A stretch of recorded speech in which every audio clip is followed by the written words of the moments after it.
Hello and welcome to the morning sports briefing here on Friday, the 16th of October. Hope you're having had a wonderful week, folks. The weekend is almost here. Yes, and it is a big weekend because it's Ranfurly Shield weekend and Bledisloe Cup weekend this weekend. So that's right. In the news this morning, though, we have news of a spearfishing competition down in the South Island. An update in how Paul Cole is going in the squash. An update from also the cycling Giro d'Italia, where we've had stage 11 and over in the NRL, the Raiders fullback is looking to take his game to new heights. And then over in rugby, I've got news from the World Rugby Awards for this year, which, let's be honest, without much rugby, how are they going to do that? Well, we'll explain it. Plus, also news for unlucky George Bridge, as it looks like he is out for 6 months through injury. So let's start off with that spearfishing competition. And yes, down in the South Island, the Sounds Summer Slam is returning to Marlborough Sounds from November the 27th to the 29th. The organisers say they did this because there was a lack of good events down in the South Island, and how this is different to normal fishing competition is they have two after the categories around the fish themselves. They also have two other categories. One is best piece of rubbish collected, and the other one is most rubbish collected as well. So yes, sustainability and the environment key in that fishing competition. There are only set species that are being competed for this year. It's blue mocky, butterfish, crayfish, flatfish, either flounder or sole, gurnard, kingfish, and stargazer, or better known as monkfish. So great to see that competition is back this year, and also having that environmental and sustainable message as well. Over in the squash, and Paul Cole was beaten in a marathon match by his Egyptian opponent Mustaf Asal. It was 8-11, 11-9, 4-11, 11-3, 12-10 in the end. Definitely some controversy in this one, as the 19-year-old was accused of blocking. He also was questioning calls and showed a lot of emotion as well, and got warned about unsportsmanlike conduct in this one. So yes, definitely an aggressive game for Cole in that one. He has two more potential tournaments coming up: the Qatar Classic and the Black Ball Open in Egypt over the one in November and one in December. So good luck with those events. I'm going to hand you over to Stephen now, who is going to take us through our birthdays this morning.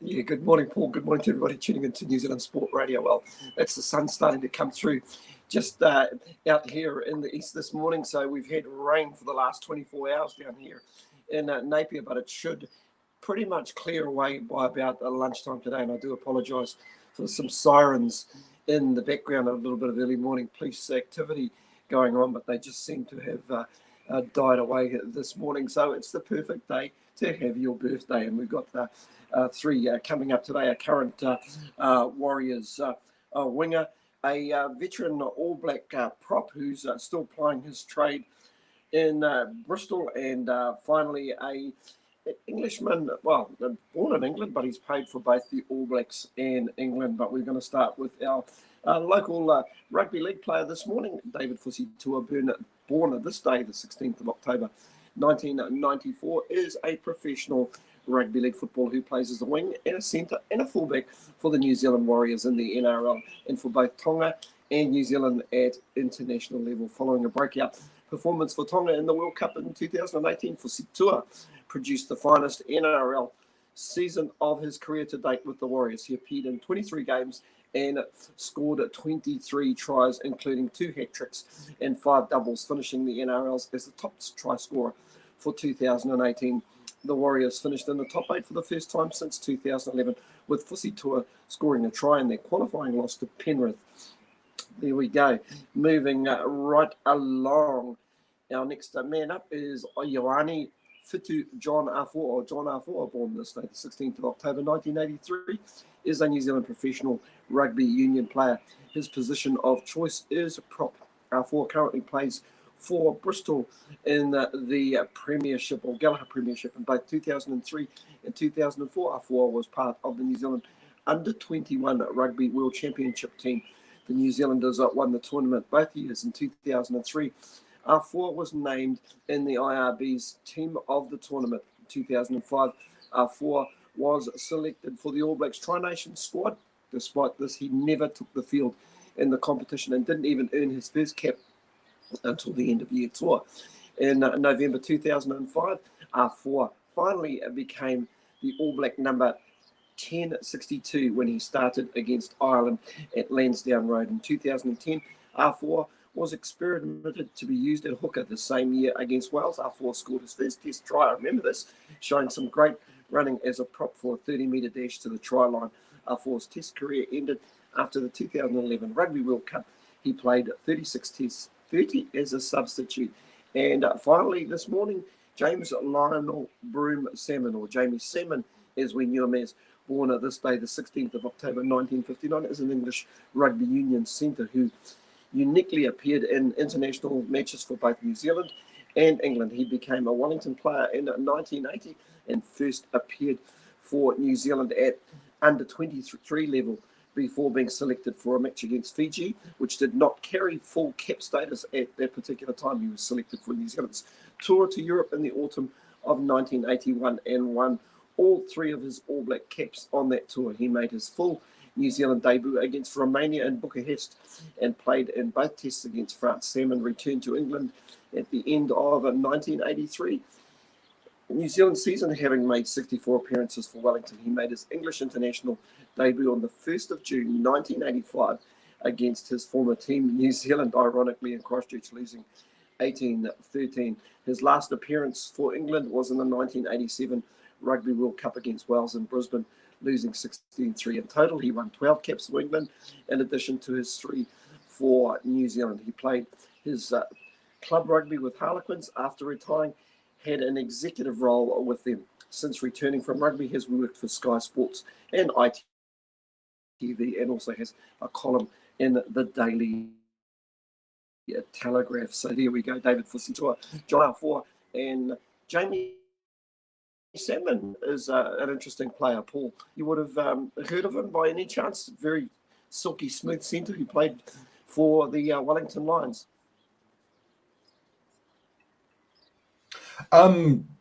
Just in periphery, not something, not a name I could. It's one of those names I would go, yes, I kind of recognise it, but I can't tell you why, kind of thing. But yes, it was from his time over there in the UK. Moving on then to, where should we go next? Let's go Giro d'Italia and the cycling. And over in the Giro d'Italia, we've had stage 12, and it was a wet and cold day over there in Italy. We had a big break go away of 12 riders, and from that, Johansson Navez of Ineos Grenadiers managed to break away and win the stage. He was on a break of two cyclists from that original group, but Mark Padon unfortunately had a technical difficulty with his bike near the end, and he couldn't get back on to terms. They stayed away, even though there was big action in the main peloton, as the overall contenders were fighting it out. In the end, even though a lot of work was done by several teams and cyclists, various leaders were isolated. Most of the leaders all came together and finished together. So yes, one of those days where there's lots of action, but no real punches were able to be landed in this one. As most of the favourites all crossed the line together on the day. So sounds like a cracking stage in the Giro d'Italia. The Volta España, which is starting on this October the 20th, has the teams are named or naming their lineups for that. A lot of the contenders that were there at the Tour de France will also be riding in this one. Riders like Thibaut Pinot, Esteban Chavez, Guel Martin, Wout Poels, Daniel Martinez, David Formolo, and Dan Martin. But the two big teams that are expected to have to face off are Ineos Grenadiers with Chris Froome, the multiple Tour de France champion, and Richard Carapaz, the Giro d'Italia champion from last year, up against the Volta España winner from last year, Primož Roglič, alongside Tom Dumoulin from the Jumbo Visma squad. So yes, looking like a cracking tour, perhaps a stronger field than we've seen at the Giro d'Italia. Also this weekend, look out for the Tour of Flanders, which I think is the final classic or the final monument of the year since the Paris-Roubaix has been cancelled. I'm going to hand you back, Stephen, now for the sport that just keeps on giving. It's our NRL update. Yeah, good morning, Paul. And with the major semi-final coming up tonight between the Canberra Raiders and the Melbourne Storm, it's a fullback from the Canberra Raiders that we focus on this morning in our league news. Chance Nicole Klokstad is looking to take his game to the next level. Regular studies, videos of leading fullbacks such as James Tedesco, Clint Gutherson, Roger Tuivasa-Sheck, and now Sian Nicole Klokstad is highlighting the quality of these particular players. I've seen a video from last year, and you don't realise how far you've come until you've seen the vision. Nicole Klokstad said, it was my first year at fullback and in the NRL. It's literally finding what worked for me and what I needed to improve on. I'm looking at what I can add to my game. I'm proud of myself, but I'm still a long way to go in the same category as James Tedesco and Roger Tuivasa-Sheck, those sort of players. If there is a gap between Nicole Klokstad and the game's best custodians, it's closing. For proof, look no further than his most recent performance against the Roosters. He ran until he could run no more.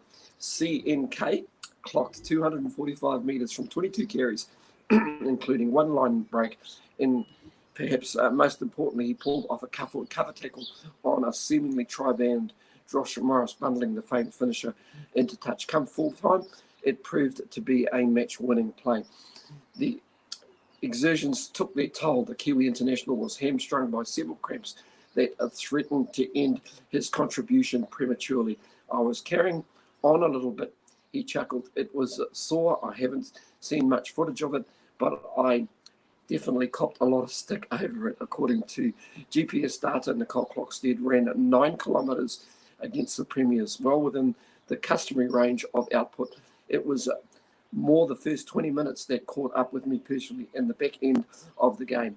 He said, I take salt tablets before the game, and at halftime I add salt to my food all through the week. It would have been just adrenaline. In a bid to prevent further cramps, the 25-year-old will be adding even more sodium to his diet. And it's what the game required of me from a physical point of view. It's a final series. It's different beast. It's not an ordinary game, he said. It's nice to look at it from an improvement point of view to see what we can do this weekend.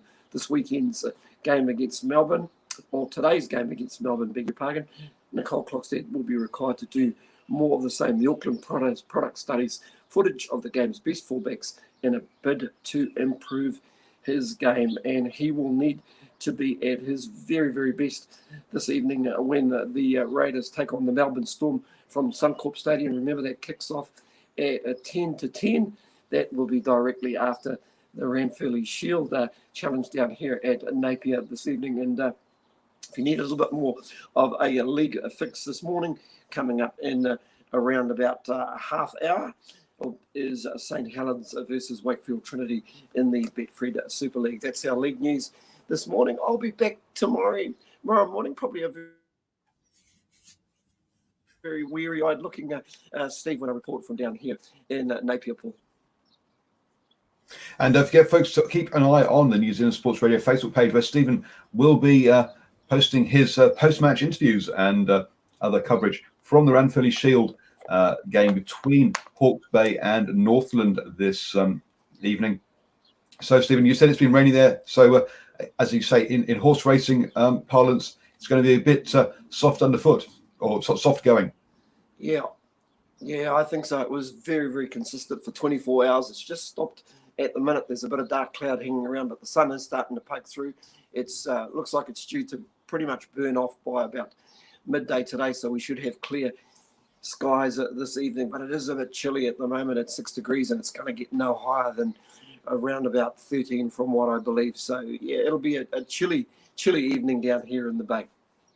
So, folks, it's going to be dry, but do wrap up warm. And looking forward to a cracking Ranfurly Shield game this evening. Thank you very much, Stephen, for your updates. Moving on then into the rugby, they will also obviously got the Bledisloe Cup this weekend, but George Bridge is out of that. He suffered a chest injury yesterday during training, and it looks like he is going to be out for around about 6 months from all rugby, which is a real shame. Further scans and will be done today to figure out the extent of the injury, and I'm sure we'll have a more definitive answer as to how long he'll be out for. But yeah, it sounds like a big injury there for George Bridge, unfortunately. The World Rugby Awards this year are going to take on a different twist. Obviously, a lack of rugby, international rugby in particular, means that they can't use the normal format. What they decided to do is to have award of the decade. And so they're taking the winners from all the categories for the past 10 years and enter them into the categories again to have player of the decade, coach of the decade, team of the decade, all of that kind of stuff. So clever one there. Obviously, with the All Blacks and Black Ferns having picked up many awards over the past decade.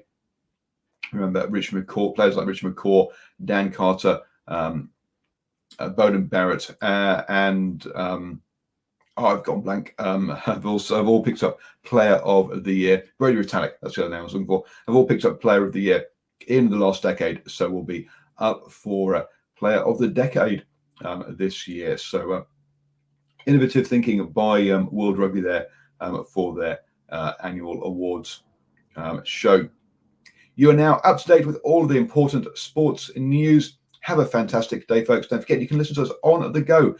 Just search for New Zealand Sports Radio on your favourite podcatcher, be that Apple Podcasts, iTunes, Spotify, iHeartRadio, all of those wonderful places.